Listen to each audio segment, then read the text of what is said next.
My name is Millie, and I'm 30 years old. I got married 5 years ago to my husband, who is 5 years older than me. He works for a leading corporation and is calm, patient, and a very kind husband.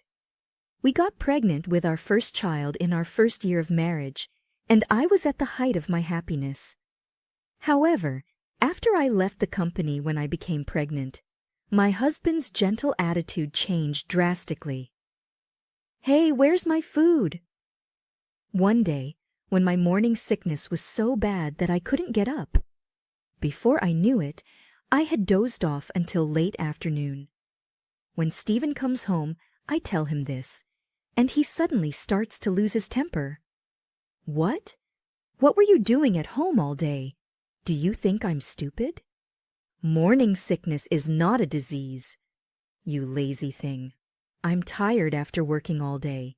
Hurry up and get food ready." And from that day on, he began to criticize the way I do the housework every day. "Can you even do something as easy as this?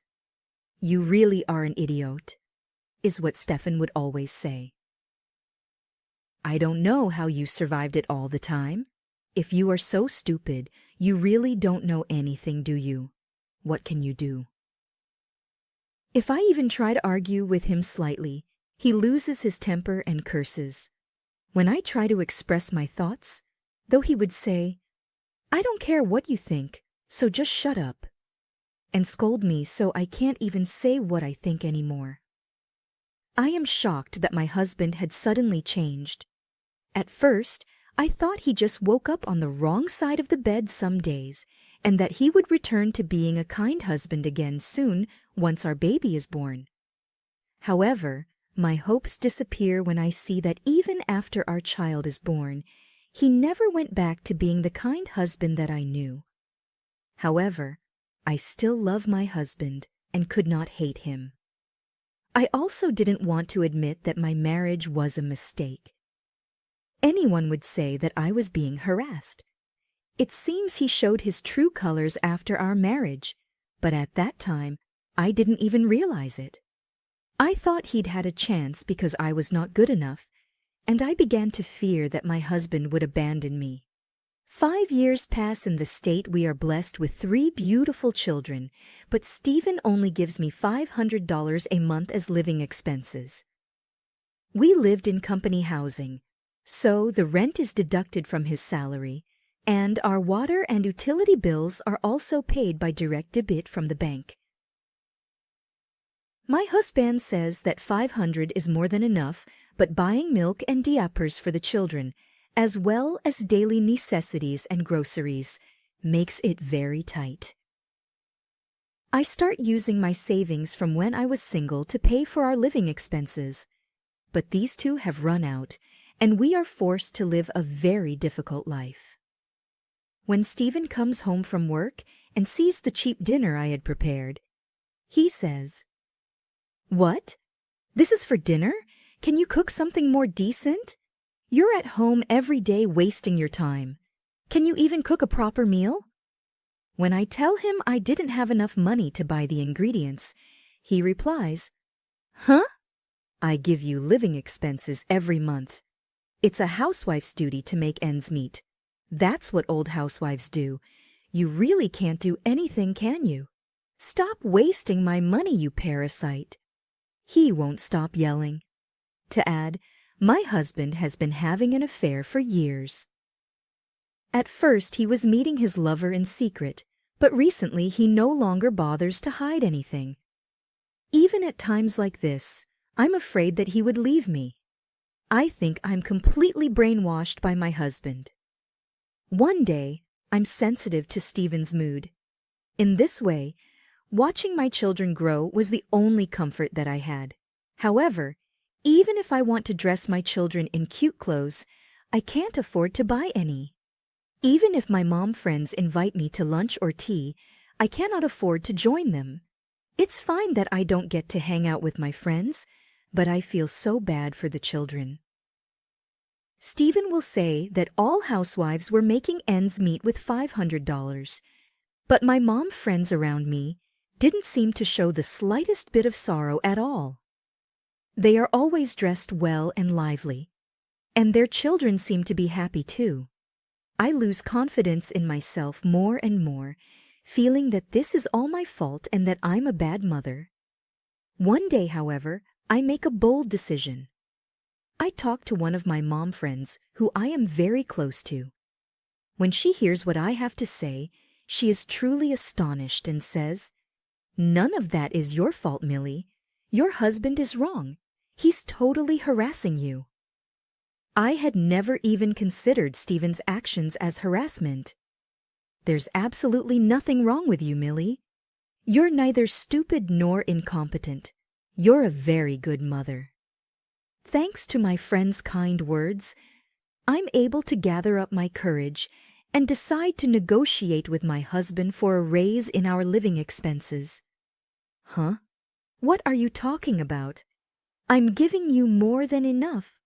When are you going to stop wasting all my money?" But the kids are getting older.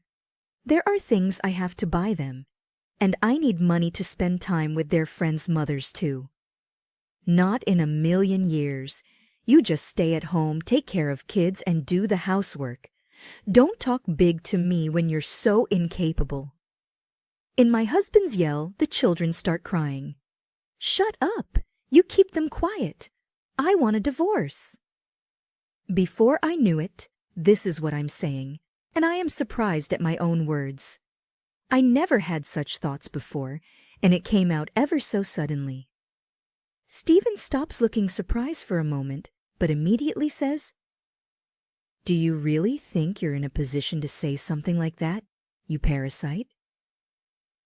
"Well, okay. I'll be glad to not see your sad face anymore. But you're returning the money you've been squeezing out of me. $500 a month, so $6,000 a year, making it $30,000 in 5 years. And of course, I'm keeping the children. You get the $30,000 ready and leave on your own." With this, he leaves the house as usual. I hug my crying children, and I cry with them. The youngest one is only 11 months old. Of course, there is no way. I can afford to pay 30,000, but more than that, I need to do something about the children. I would rather die than be separated from them, but I don't have the confidence to spend any more time with a terrible husband. I'm so overwhelmed that I finally called my mom. My dad passed away when I was in college, so the house I grew up in doesn't exist anymore.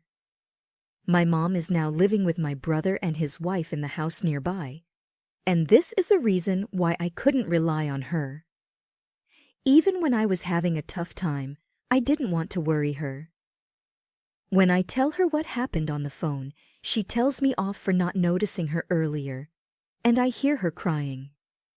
After that, she tells me that my brother and his wife are both worried too, and that I should come to their house as soon as possible. But before that, Mom tells me to gather evidence on Stephen's behavior, and so I start recording his actions from that day on. Receipts of him buying presents and brand products for his lover, as well as hotel receipts of them staying together, in addition to credit card statements, are all carelessly thrown in the garbage, so it is easy to gather evidence. My mom hires a lawyer who speaks to Stephen.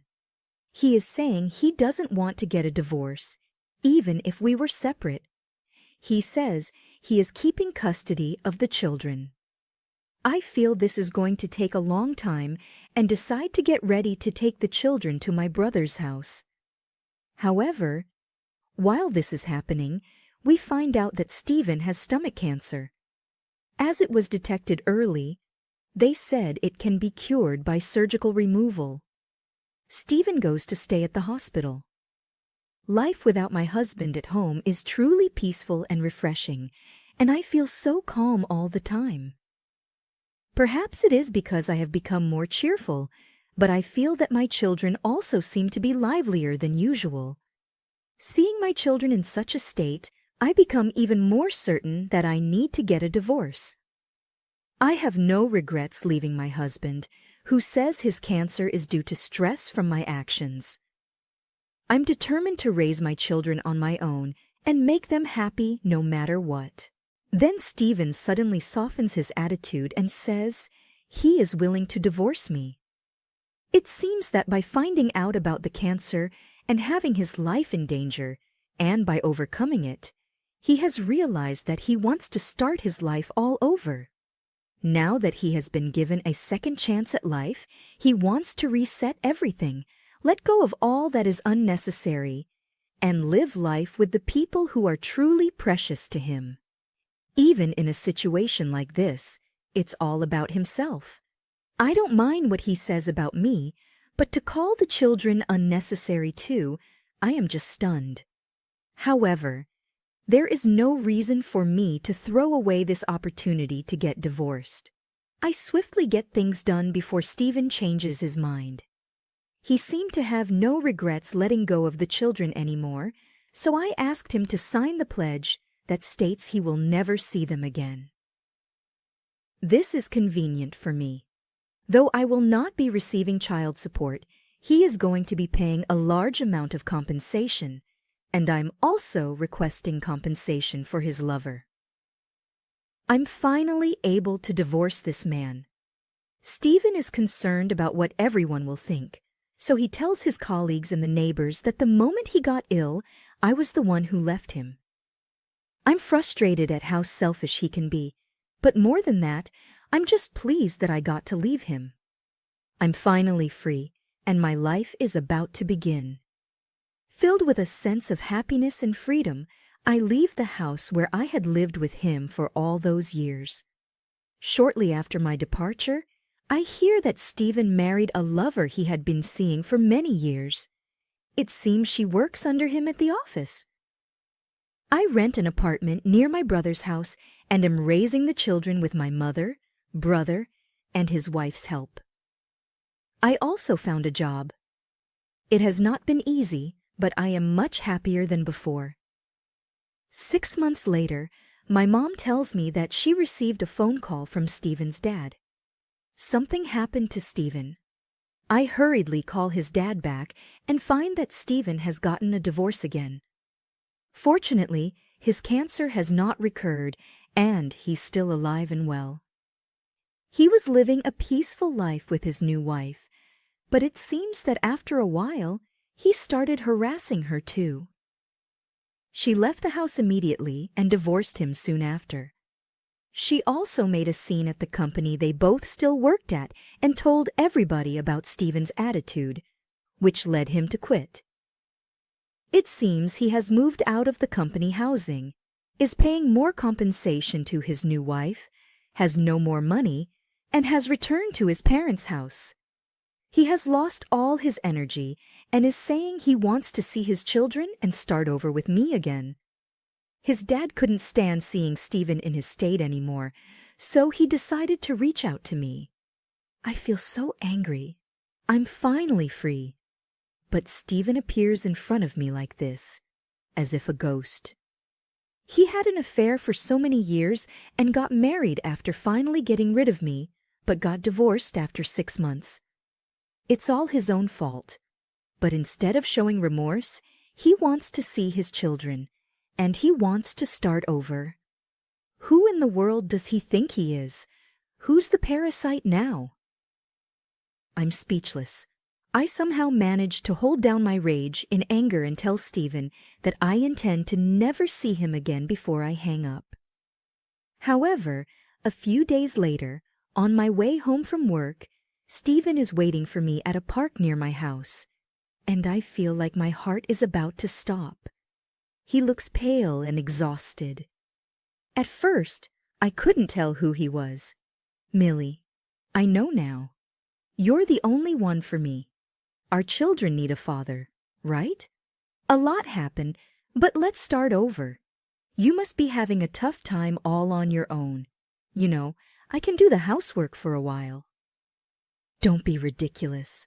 I can't help myself, and I interrupt him. What do you mean, so start over? It might make sense if I said that, but you have no right. I have no intention of starting anything over with you, and I'm thrilled to be away from you. I don't care what's happened to you. You say I must be having a tough time on my own? I'm so much better than when I was married to you. Stephen is startled and has his mouth hanging open. It's the first time that I'm talking back to him like this, so this response is understandable. Just leave. I don't know since when you've been here. But if you think you can waste your time like this, why don't you go job hunting or something? You're an adult. Don't get your dad to follow me, and I don't know how you found out where I live, but if you come anywhere near me again, I'm calling the police. That's all. Goodbye. I leave him standing there. I'm scared and furious at my ex-husband for suddenly appearing in front of me like this. But remembering the look on his face, I feel much better. My children and I have not seen my ex-husband since. The four of us are living peacefully and happily, and I believe there is still so much to experience in life. I'm going to stay positive and work hard